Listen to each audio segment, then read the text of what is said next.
country club lunch was Mom's idea. She'd insisted I come despite knowing I hated these gatherings. You need to network properly, she'd said on the phone. Meet people who can help you find a real career. I was 31 years old. I'd been building my sustainable fashion company for 6 years. But to Mom, if it wasn't a corner office at a Fortune 500 company, it wasn't real. I showed up in my usual uniform, vintage Levi's, a gray hoodie, white sneakers. Comfortable. Practical. The kind of outfit I wore in the studio when I was pattern cutting or working with fabric samples. Mom's face fell when she saw me at the entrance. That's what you're wearing? She glanced around the club's dining room, where women sat in Chanel suits and statement jewelry. Alexandra, this is a professional lunch. I'm comfortable. You look homeless. I didn't respond. I'd learned years ago that arguing with Mom about clothing was pointless. She valued brand names and price tags. I valued sustainability and craftsmanship. We'd never see eye to eye. Her friends were already at the table. Catherine Ashford, president of the Junior League. Diana Morrison, whose husband owned a chain of luxury car dealerships. Patricia Chin, a corporate lawyer. All of them in their mid-50s. All of them dressed in designer labels. All of them looking at me with barely concealed pity. This is my daughter Alexandra, Mom said as we approached. Her tone carried an apology. She's between opportunities right now. I run my own company, I corrected quietly. A clothing thing, Mom waved dismissively. She makes dresses in her apartment. I design sustainable fashion. We manufacture ethically in Portugal and Guatemala. Catherine smiled politely. How nice. A hobby business. It's not a hobby. Of course not, dear. Diana patted my hand. I'm sure it keeps you busy. But have you thought about what you'll do when you're ready for a real career? My husband's company is always looking for administrative assistants. I took a sip of water and said nothing. Mom launched into her usual narrative. Alexandra had such promise. She went to Parsons, graduated top of her class. We thought she'd work for Ralph Lauren or Oscar de la Renta. Instead, she's been struggling for years with this startup that hasn't gone anywhere. We did $4.7 million in revenue last year, I said calmly. Mom laughed. Alexandra, don't exaggerate. You work out of your apartment. I work out of a 12,000 square foot studio in Brooklyn. We have 34 employees. 34. Patricia raised an eyebrow. That's impressive for a small operation. It's not sustainable, Mom interjected. She's burning through savings. I keep telling her to apply to real fashion houses. She could be an assistant buyer somewhere, maybe work her way up. I'd heard this speech before. Thanksgiving. At Christmas.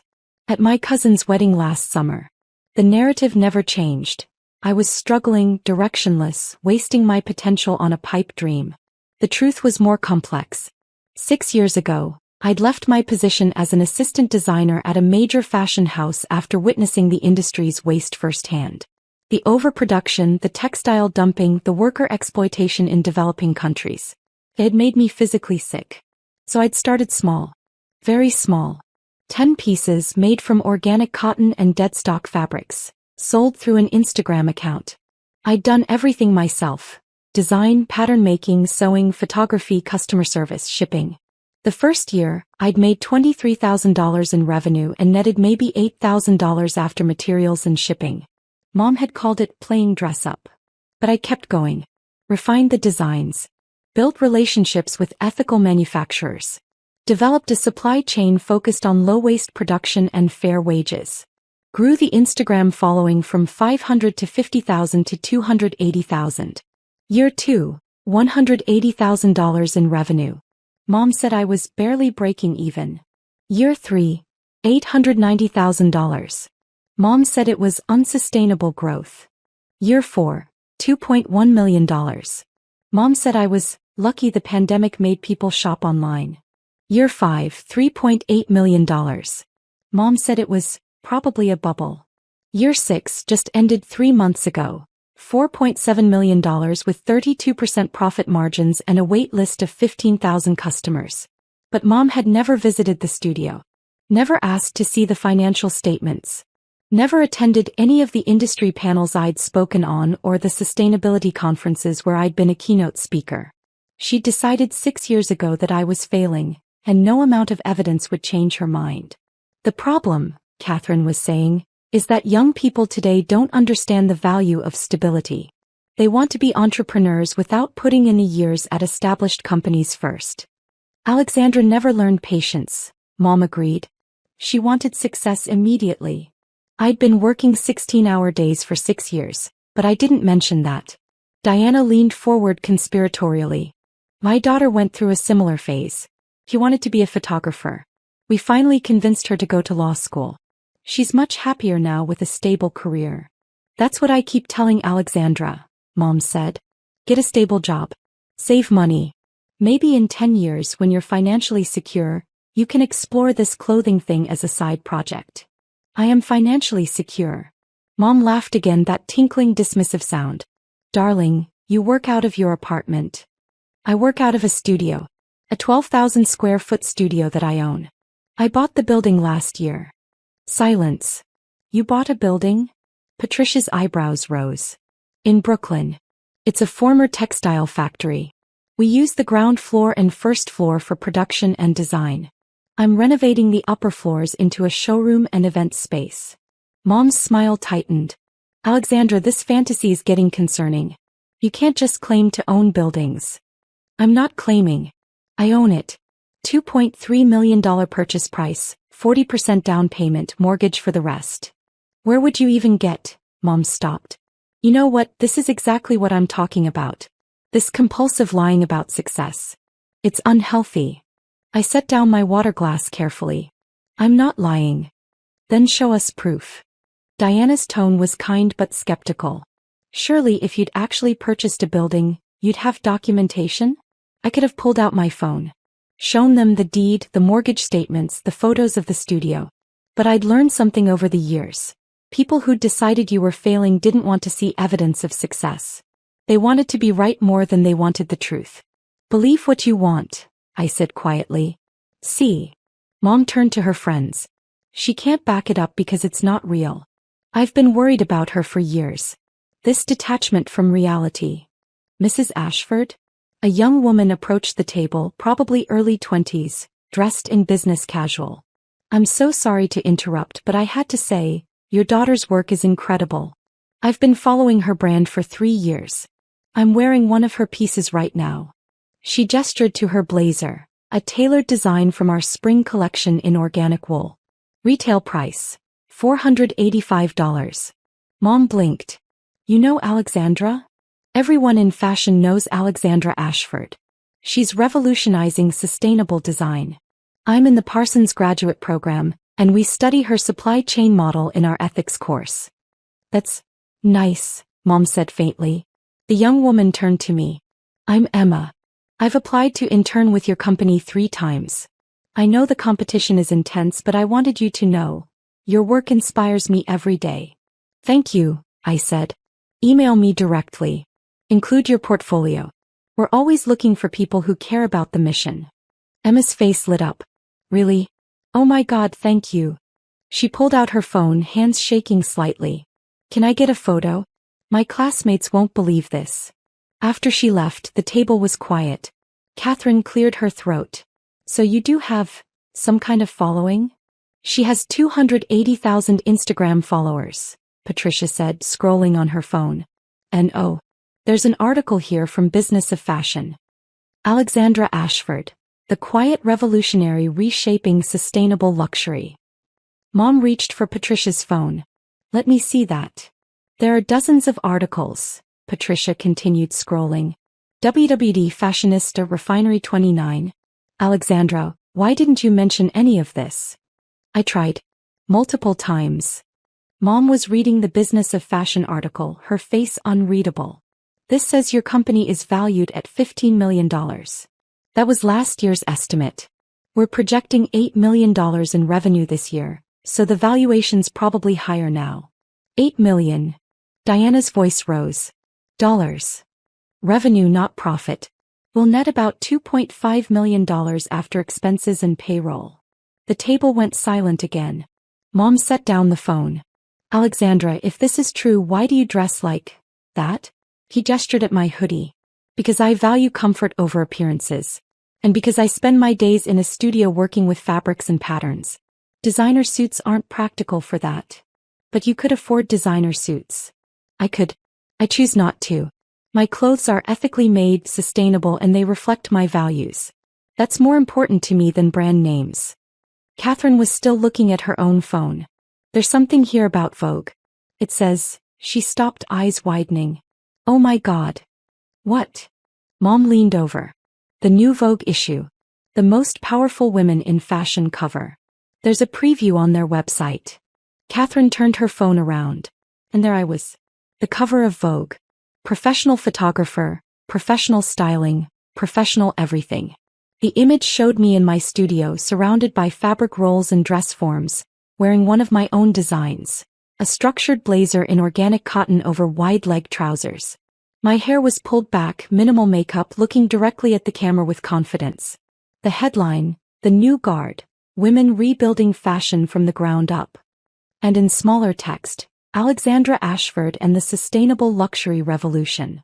Mom's face had gone completely white. That's you, Diana whispered. On the cover of Vogue. One of 6 covers, I said quietly. They shot 6 different women for the issue. Mine is the sustainability-focused cover.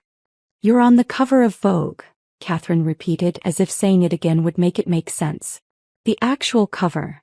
The issue releases next week. The editorial team reached out 4 months ago. They've been working on the feature since January. Patricia was reading from her phone. The article is already posted online. It says you're one of the most influential designers under 40. It calls your business model, the future of ethical fashion. Mom hadn't moved. She was staring at Catherine's phone at my image on the Vogue cover as if it might disappear. Why didn't you tell me? She asked finally. I did. For months ago when Vogue first contacted me. You said I was being scammed and that Vogue would never feature a hobby business. I don't remember that. You also said the photo shoot was probably for some small online publication that was pretending to be Vogue. Silence.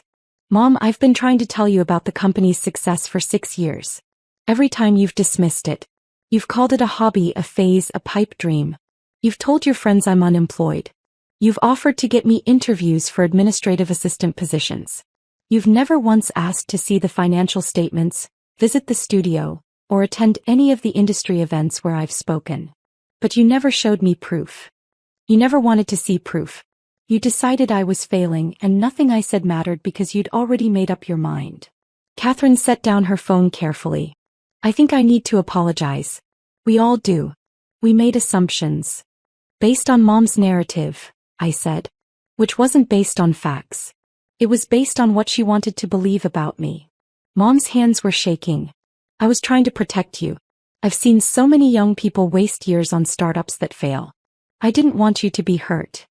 So instead of supporting me, you publicly humiliated me, told everyone I was directionless and unemployed, offered me administrative assistant jobs.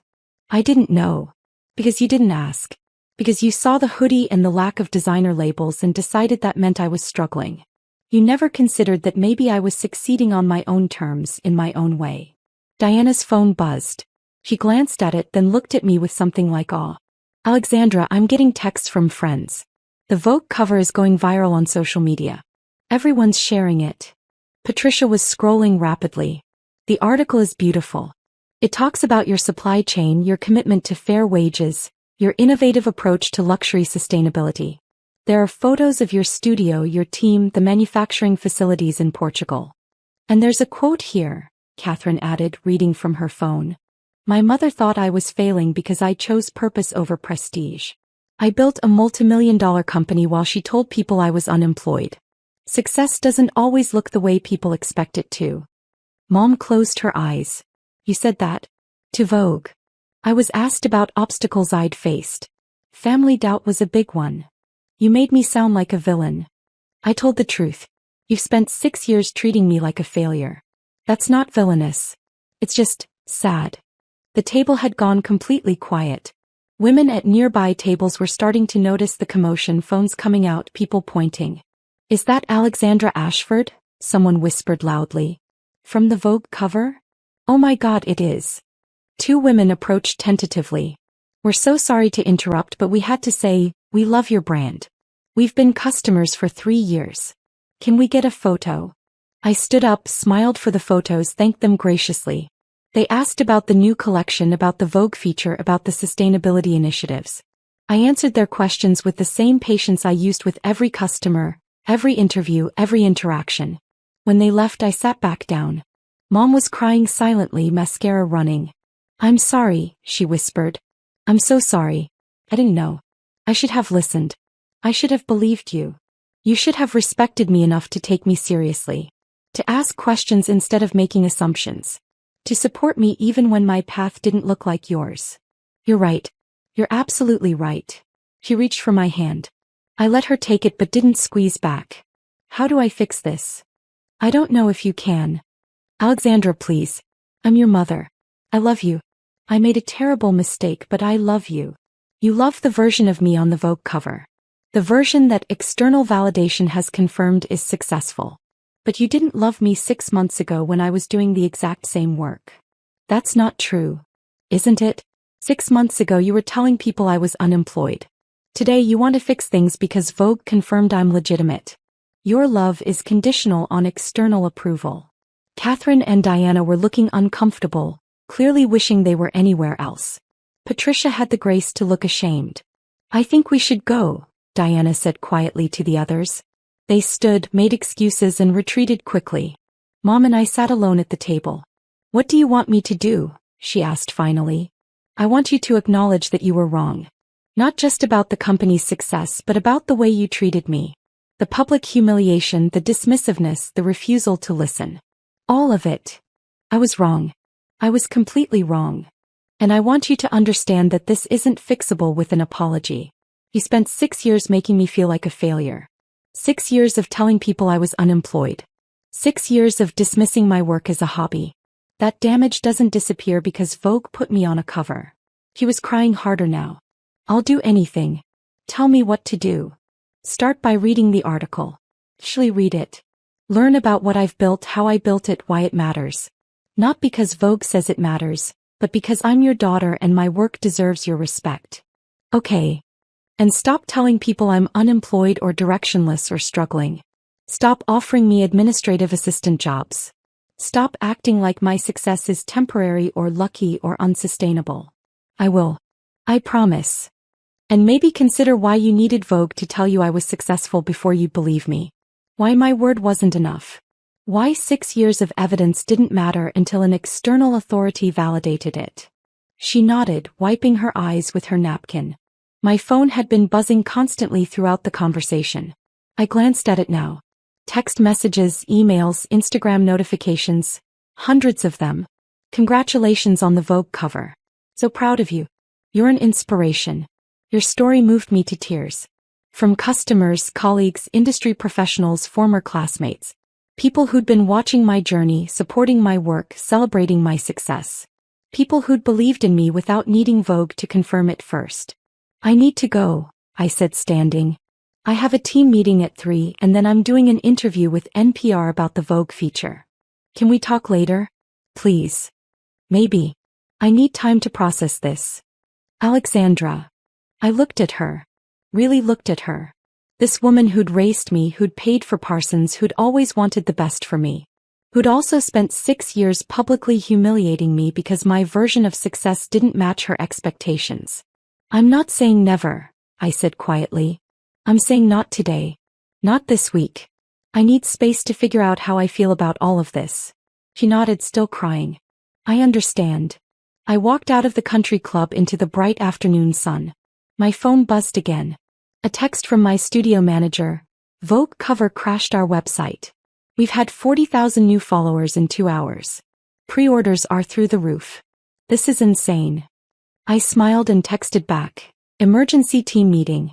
Let's figure out how to handle the volume without compromising quality or our ethical standards.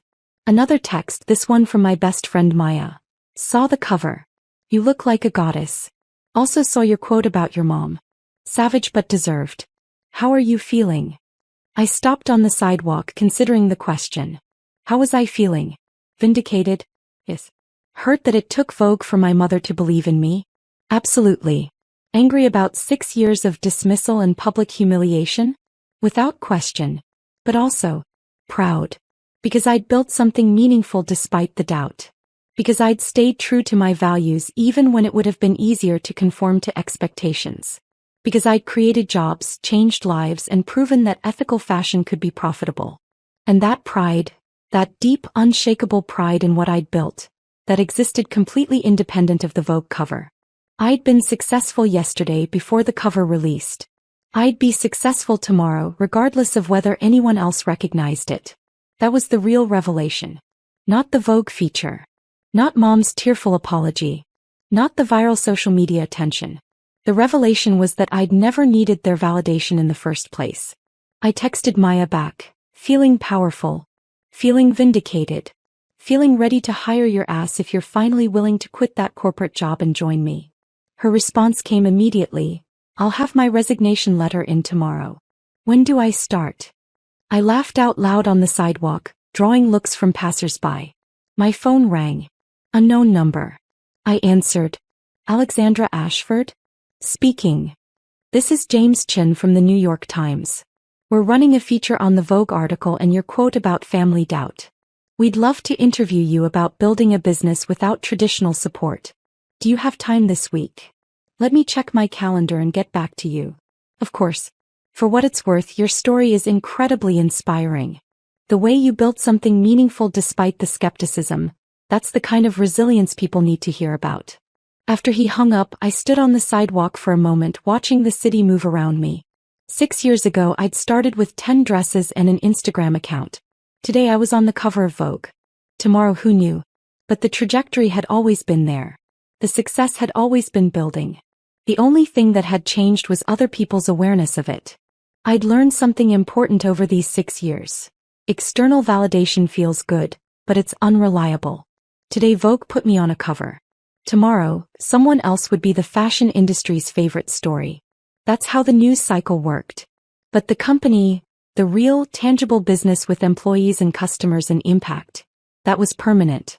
That was what I'd built. That was what mattered. Not the Vogue cover. Not Mom's approval. Not the viral social media attention. The work. The mission. The daily effort of building something meaningful. That was success. And I'd known it all along.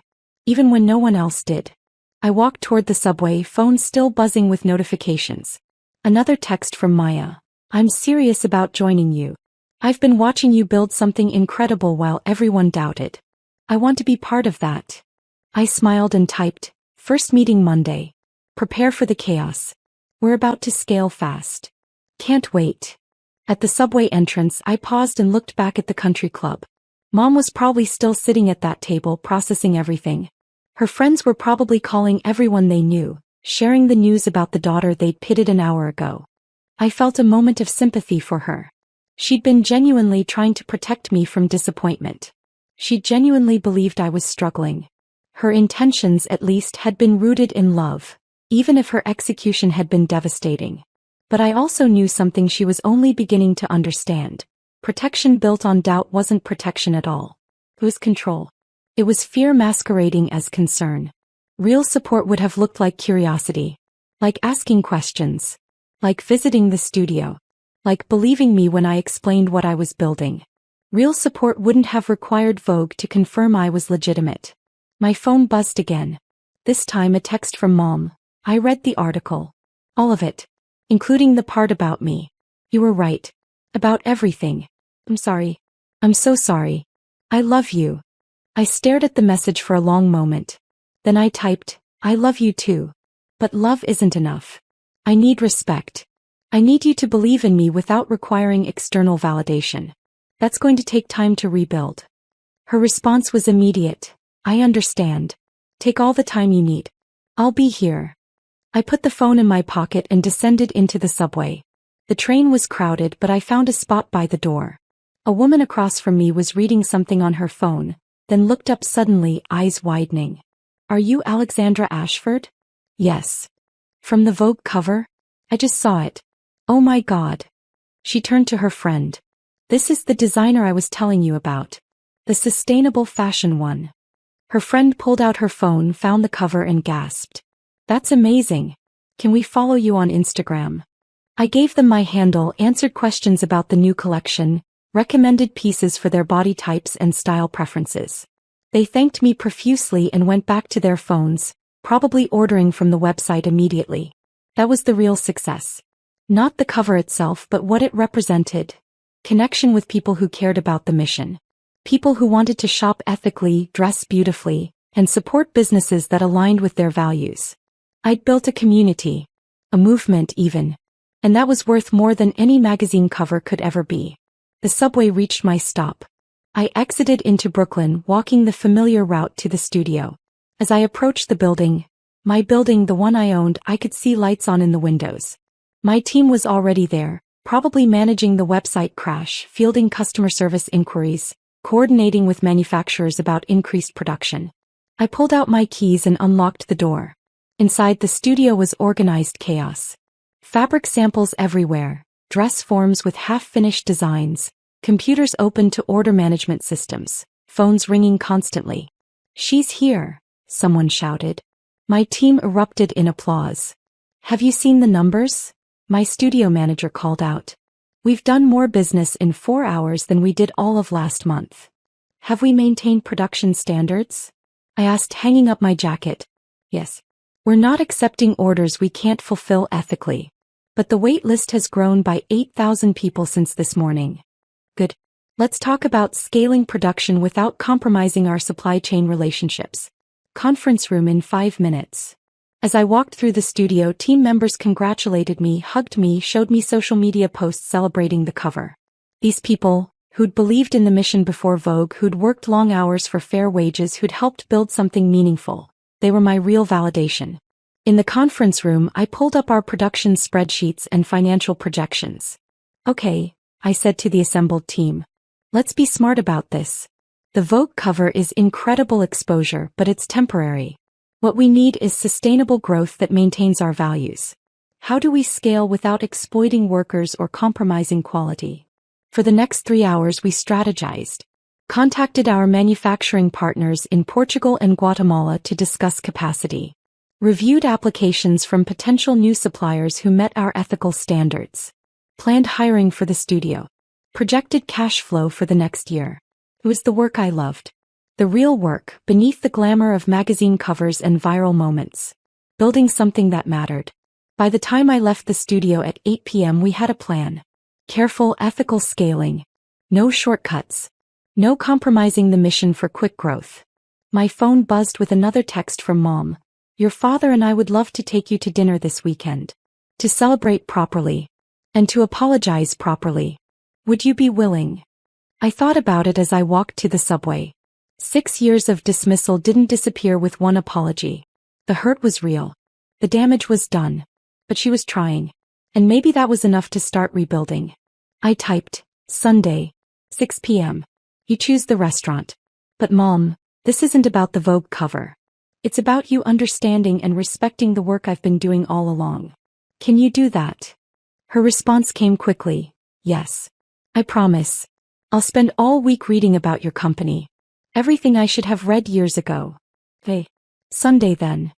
I put the phone away and boarded the train home. The woman next to me was reading Vogue's online article on her tablet. I could see my own face on her screen, the studio photos, the quotes about building ethical fashion despite skepticism. She looked up and caught me watching. Sorry, I said. That's just strange to see. He glanced at the screen, then at me, then back at the screen. Wait, are you, oh my God. You're her. You're Alexandra Ashford. Yes. This article is incredible. I've been reading your story. The part about your family doubting you, that really resonated. I'm starting my own business and my parents think I'm crazy. Are you passionate about it? Completely. Then trust yourself. External validation will come eventually, but it won't mean as much as you think. The real validation comes from building something you believe in. She nodded slowly. Thank you. I needed to hear that. The train reached my stop. I stood to leave and the woman touched my arm. For what it's worth, she said, you're right about the external validation. But it must feel good to prove them all wrong. I smiled. It does. But I already knew I was right. The Vogue cover just made it public. I exited the train and walked to my apartment. A modest one-bedroom in Brooklyn that I'd kept even after the company became profitable. I could have afforded something bigger, fancier. But I liked the simplicity. The reminder of where I'd started. Inside, I made tea and sat by the window looking out at the Brooklyn skyline. My phone buzzed one more time. A text from my former professor at Parsons. Saw the Vogue cover. Always knew you'd change the industry. Proud of you, Alexandra. You stayed true to your vision even when it was hard. That's real success. I set the phone down and sipped my tea. Tomorrow the work would continue. More orders to fulfill, more strategic decisions, more building. The Vogue cover would fade from the news cycle. The viral moment would pass. The attention would move elsewhere. But the company, the real, tangible business built on ethics and craftsmanship and purpose, that would remain. And that was what mattered. Not Mom's validation. Not the Vogue cover. Not the country club's sudden respect. Just the work. The daily, unglamorous, essential work of building something meaningful. That was the real story. That was the real success. And I'd known it all along.